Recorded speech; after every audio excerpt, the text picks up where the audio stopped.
चंदौली जिले के पड़ोस में स्थित गाजीपुर लोकसभा सीट पर भारतीय जनता पार्टी की खास नजर है। मुख्तार अंसारी की मौत के बाद गाजीपुर के सांसद अफजाल अंसारी को मिलने वाली सहानुभूति को देखकर भारतीय जनता पार्टी खास तौर पर एक नई रणनीति बना रही है ताकि गाजीपुर संसदीय सीट को हर हालत में जीता जा सके। साथ ही 2019 में छिन गई सीट को भाजपा की झोली में एक बार फिर से डाला जा सके। भारतीय जनता पार्टी के पूर्व सांसद मनोज सिन्हा के साथ साथ पूर्व विधायक कृष्णानंद राय की पत्नी अलका राय की दमदार दावेदारी के बावजूद इस सीट के लिए मुख्तार अंसारी एंड कंपनी के कट्टर प्रतिद्वंदी रहे ब्रजेश सिंह के भतीजे सुशील सिंह को चुनाव मैदान में उतारा जा सकता है। सुशील सिंह फिलहाल चंदौली जनपद की सैयद राजा सीट से भारतीय जनता पार्टी के विधायक हैं। भारतीय जनता पार्टी ने उत्तर प्रदेश की सभी 80 सीटों को जीतने का लक्ष्य बना रखा है। इसके लिए हर एक सीट पर अलग तरीके की रणनीति बनाई जा रही है। कुछ ऐसा ही भारतीय जनता पार्टी के द्वारा गाजीपुर लोकसभा सीट पर किया जा रहा है। बहुजन समाजवादी पार्टी के टिकट पर 2019 में गाजीपुर लोकसभा सीट से चुनाव जीतने वाले अफजाल अंसारी को अब की बार भाजपा किसी भी कीमत पर हराना चाहती है। इस बार समाजवादी पार्टी ने अफजाल अंसारी को अपना प्रत्याशी बनाया है। इसीलिए भारतीय जनता पार्टी की कोशिश है कि अफजाल अंसारी को एक ऐसे कैंडिडेट से घेर दिया जाए जिसके चक्रव्यूह से अफजाल अंसारी बाहर न निकल पाए। इसीलिए पार्टी के वरिष्ठ नेताओं में इस सीट के लिए गोपनीय तरीके से मंथन चल रहा है। कुछ राजनीतिक विश्लेषकों का मानना है कि इस सीट पर एक बार फिर से मनोज सिन्हा या उनके बेटे को मौका दिया जा सकता था, लेकिन भारतीय जनता पार्टी शायद इस ऑप्शन को नीचे रखे हुए है। हालांकि मनोज सिन्हा 1996 में पहली बार सांसद बने थे और 1998 में उनको हार का सामना करना पड़ा था, जबकि 1999 में दूसरी बार और 2014 में तीसरी बार सांसद बने थे। इसके बाद 2019 में वह मुख्तार अंसारी के भाई अफजाल अंसारी के हाथों हार गए थे और उसके उपरांत उनको मुख्यधारा की राजनीति से अलग करके जम्मू कश्मीर में उपराज्यपाल बना दिया गया था। वहीं एक और नाम पर भारतीय जनता पार्टी के लोग विचार कर रहे थे, जिसमें अलका राय का नाम सामने किया जा रहा है।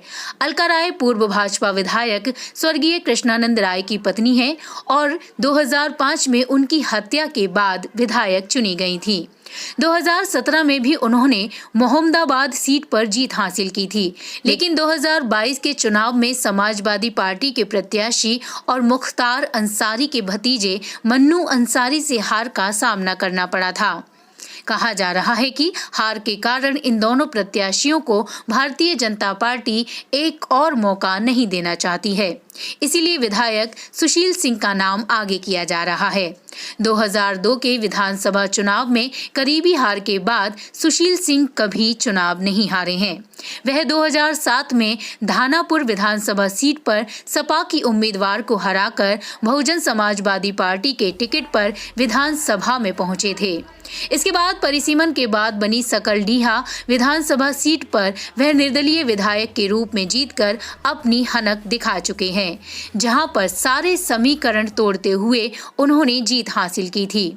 इसके अलावा 2017 और 2022 में वह भारतीय जनता पार्टी के टिकट पर सैयद राजा विधानसभा सीट से उतरे और यह सीट उन्होंने समाजवादी पार्टी से छीनने के बाद अपने पास कायम रखी है।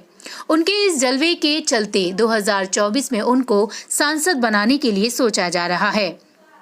विधायक सुशील सिंह अपनी चुनावी रणनीति बनाने और उसे क्रियान्वित करने के लिए जाने जाते हैं। वह जनबल, धनबल, बाहुबल और चुनावी मैनेजमेंट में मुख्तार अंसारी एंड कंपनी को अच्छी टक्कर दे सकते हैं। इसीलिए माना जा रहा है कि वह भारतीय जनता पार्टी के एक बड़े विकल्प के रूप में सामने लाए जा सकते हैं। अगर अफजाल अंसारी की ओर मुस्लिम वोट जाने लगेगा तो उसे रोकने का मादा सुशील सिंह में है, क्योंकि उनके पास ऐसे भी प्रचारकों की टीम है जो मुस्लिम वोटों को अपनी ओर खींच सकती है।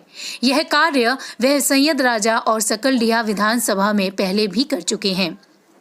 हालांकि विधायक सुशील सिंह अभी इस मुद्दे पर कुछ भी बोलने के लिए तैयार नहीं है, लेकिन उनकी खामोशी एक बड़ा संदेश दे रही है। उनके कुछ करीबी गाजीपुर इलाके में सक्रिय भी हैं और वह तेजी से जनसंपर्क कार्य शुरू कर चुके हैं। अगर सब कुछ ठीक रहा तो भारतीय जनता पार्टी वैश्य, ब्राह्मण, राजपूत, भूमिहार, कायस्थ, राजभर और चौहान समेत कई जातियों के वोटों को समेटने में सफल हो सकती है। इसी फार्मूले पर सुशील सिंह एंड कंपनी काम कर रही है। सुशील सिंह का विरोध मनोज सिन्हा और अलका राय का परिवार भी नहीं करेगा, क्योंकि सुशील सिंह दोनों परिवारों के करीबी रहे हैं और चुनाव में दोनों नेताओं की मदद कर चुके हैं। चंदौली समाचार के लिए अर्चना पांडे की खास रिपोर्ट।